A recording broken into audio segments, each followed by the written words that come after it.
Well, this is our fourth in a series called 2017 Guidelines for a Master, which means you. You.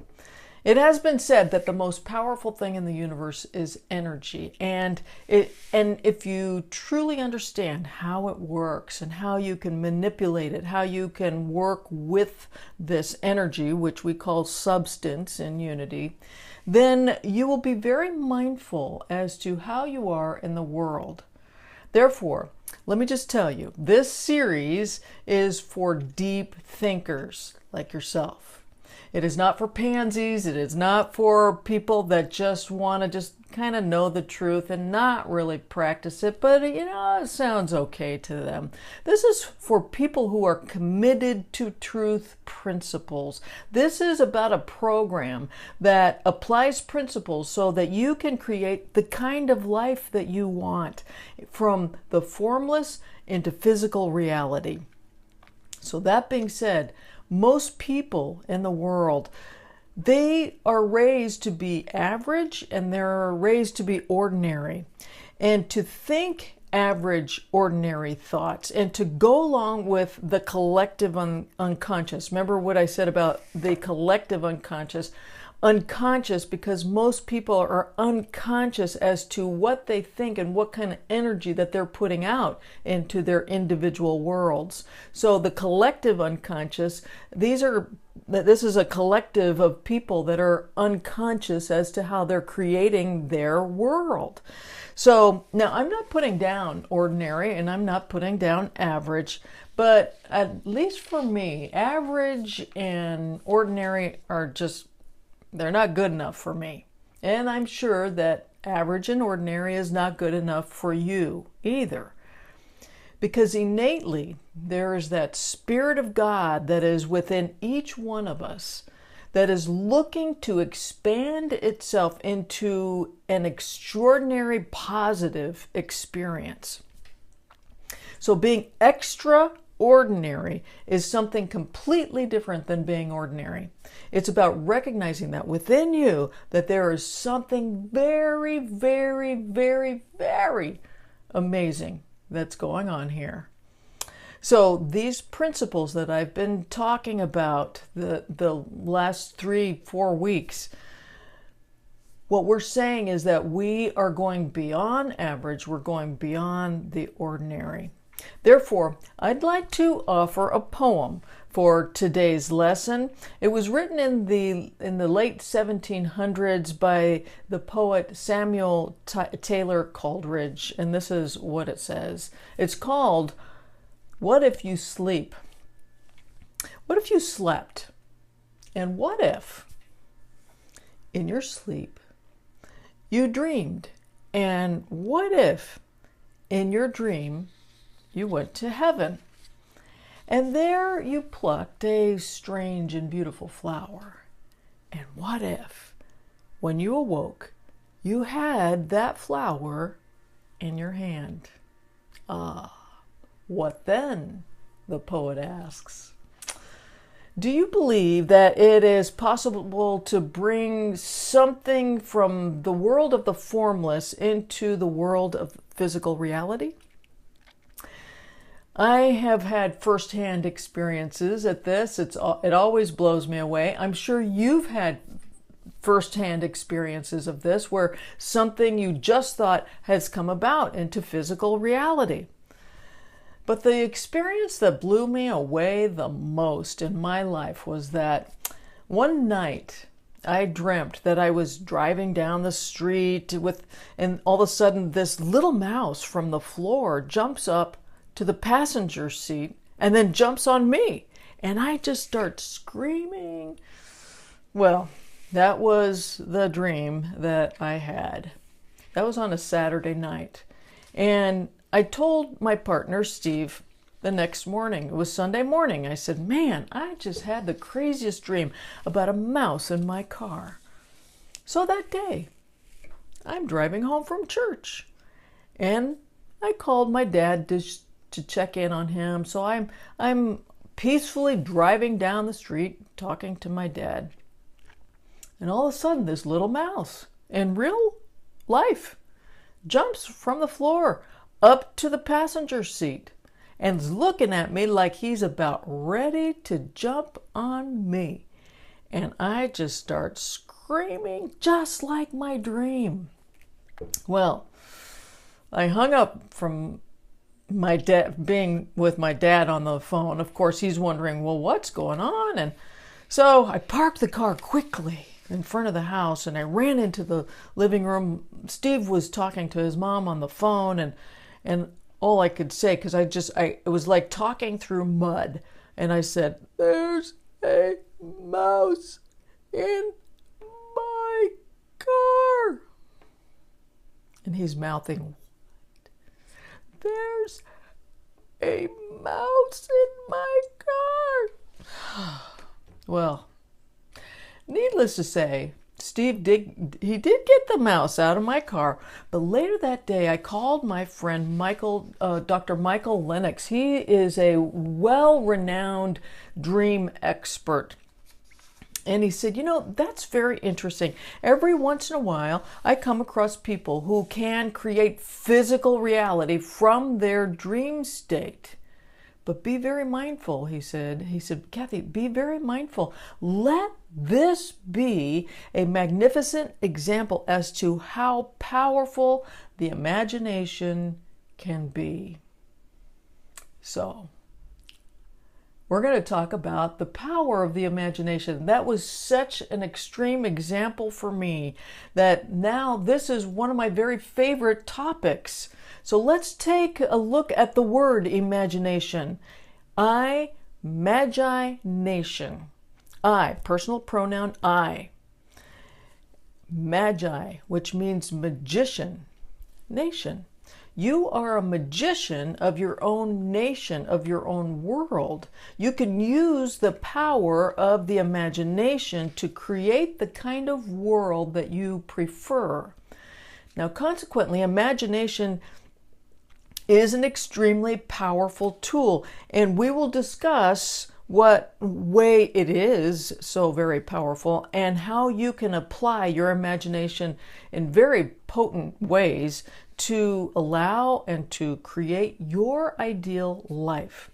So, what is imagination exactly? Well, our co-founder in Unity, Charles Fillmore, said this. He said, "The faculty of the mind that images is the power to shape and form thought. This imaging faculty manages the nerve center between the eyes, the third eye, where the formless takes form." So let's look at this a little bit more in depth, shall we? Imagination is the conduit between your physical mind and your higher mind, your divine mind. It is the pipeline through which higher mind communicates to you and through you. And it is up to you to use this power positively or negatively. And either way, you are shaping energy, the energy of thought. So most people are unconscious as to how they create their unwanted circumstances, right? Most people. However, if you're willing to use your imagination positively, you will see magical results happen in your life. So let's break this down a little further with an example. The great American mystic, Neville Goddard. He was living in New York City in 1933, and this was at the beginning of when he was just getting into this way of thinking. And so he decided to go to his teacher, Abdullah, with a problem. And Abdullah asked him one simple question: "What do you want?" He said, "What do you want?" And so he told Abdullah that he wanted to spend his winter in Barbados, but that he was broke, that he didn't even have a nickel to his name. Now listen very carefully as to how Abdullah responds. I love this. He said, "If you imagine yourself to be in Barbados, thinking and viewing the world from that state of consciousness, instead of thinking of Barbados, So there's a difference between being in Barbados and thinking of Barbados as if it's far away. So the consciousness he's talking about here is being in it as if you're already there. He said, instead of thinking of Barbados, then you will spend the winter there. You must not concern yourself with the ways and means of getting there, for that state of consciousness of already being in Barbados, if occupied by your imagination, will devise the means best suited to realize itself. You imagine yourself right in the state of your fulfilled desire, and at night fall asleep viewing the world from Barbados. I love that. So Neville, what he did was he used his imagination. He went beyond the condition of being cold in New York City and penniless.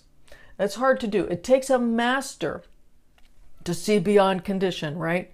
It takes a master to see beyond the cold if you're freezing. It takes a master to look beyond the bank account if there's nothing in it.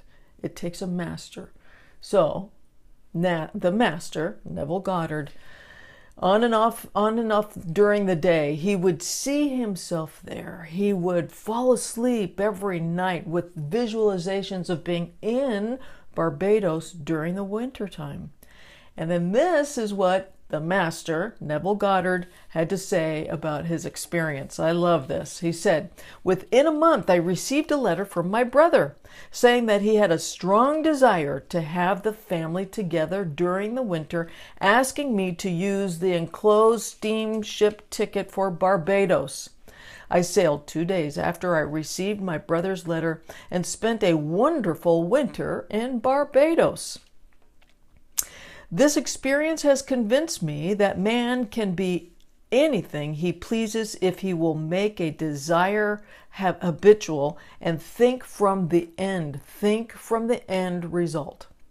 This is not mere fancy, but truth that you can prove by experience." Imagination, if used properly, is a state of being that goes beyond condition-based thinking. Jesus was one that was a master at looking beyond condition. When people came to him with different kinds of illnesses, he did not see them in their illness. He saw them in their wholeness. He saw them in their vibrational possibility. He saw the way that they really were, whole, well, and healthy.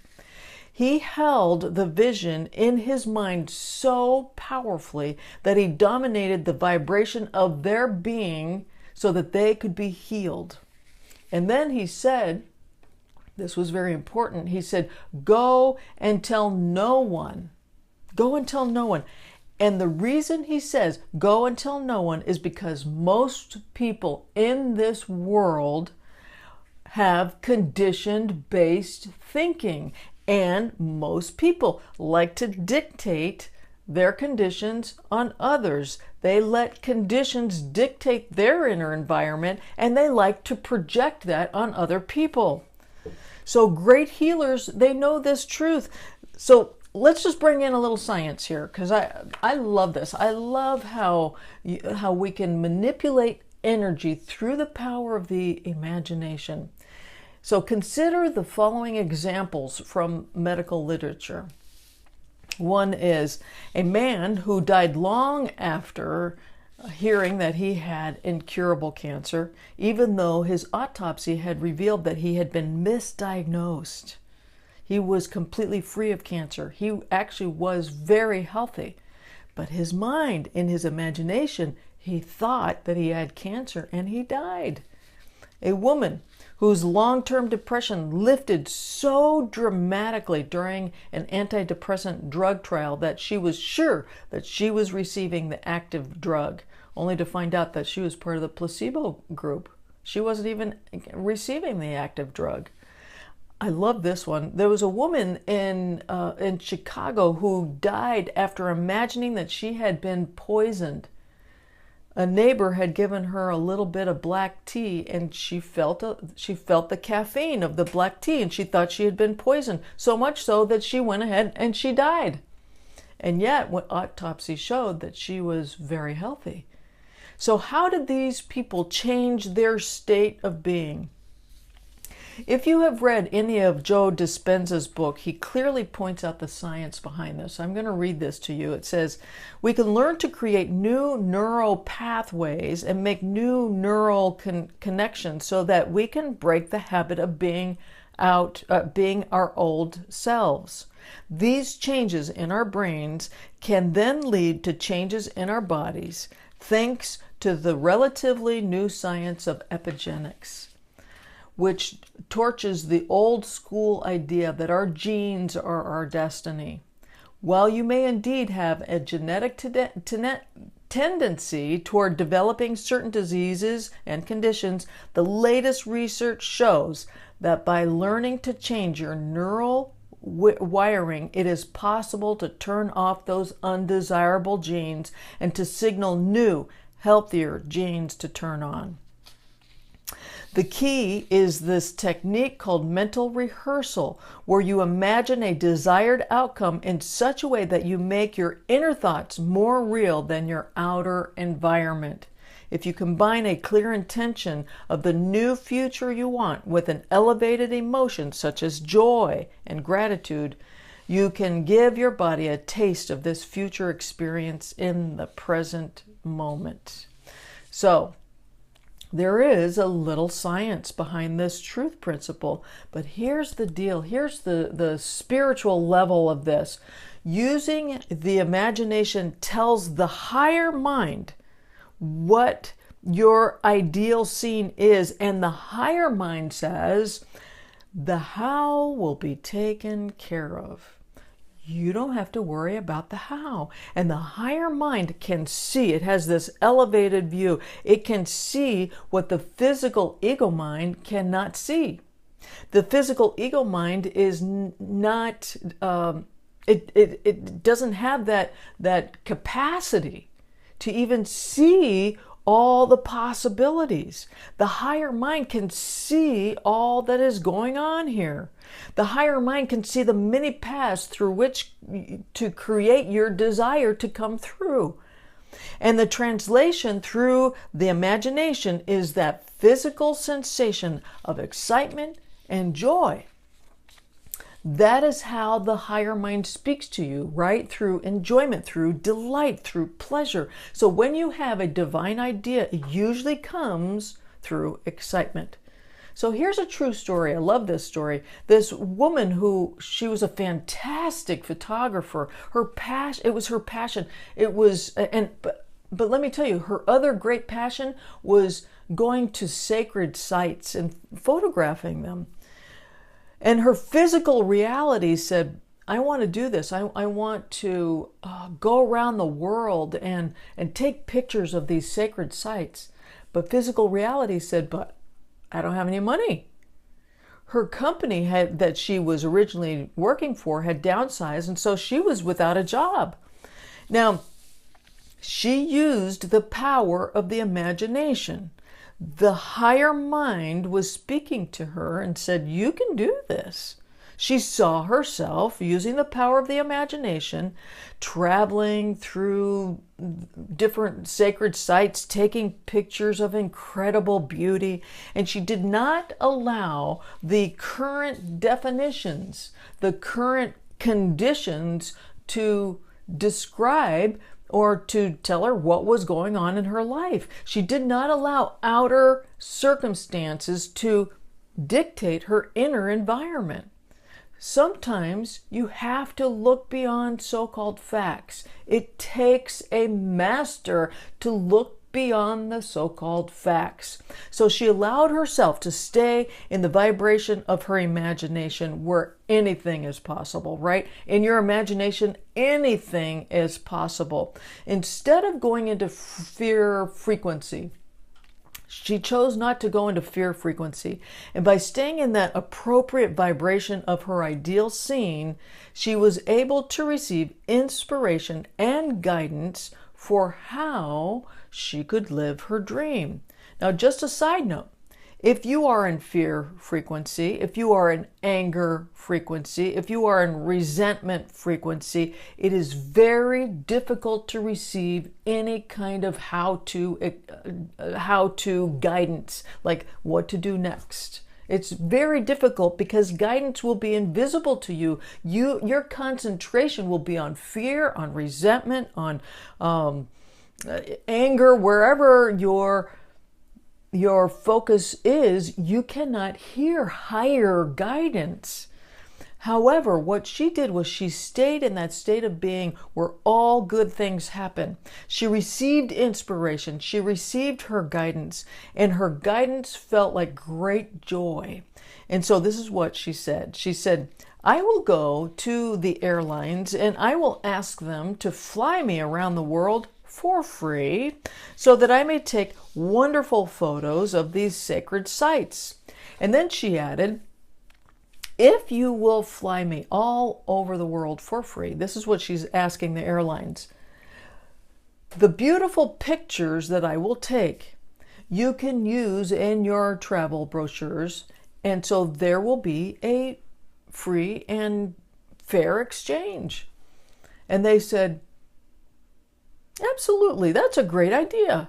And not only did they fly her for free around the world to do it, they paid her to do it, and they put her up at the most finest hotels, and she lived her dream like a queen. She didn't spend a dime. The point being, if that physical ego mind thinks, how am I going to make this happen? How am I going to figure everything out? How am I going to bring everything together? If the physical mind thinks that it will be overburdened, then there is no path for which your desire can come through. It takes a master to not buy into the world of conditions. It takes a master. It takes a master to see beyond circumstances, to see beyond illness, to see beyond disturbances. Just remember, the physical mind is not designed to know how.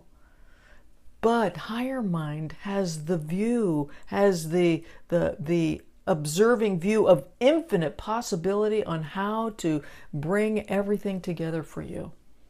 Therefore, if you are willing to use your imagination without filtering through a lens of fear or negativity in any way, then you will find that the outcome will always be a positive one. You will know the true use of I, Magi, nation. You will be the magician of your own nation, of your own world. So,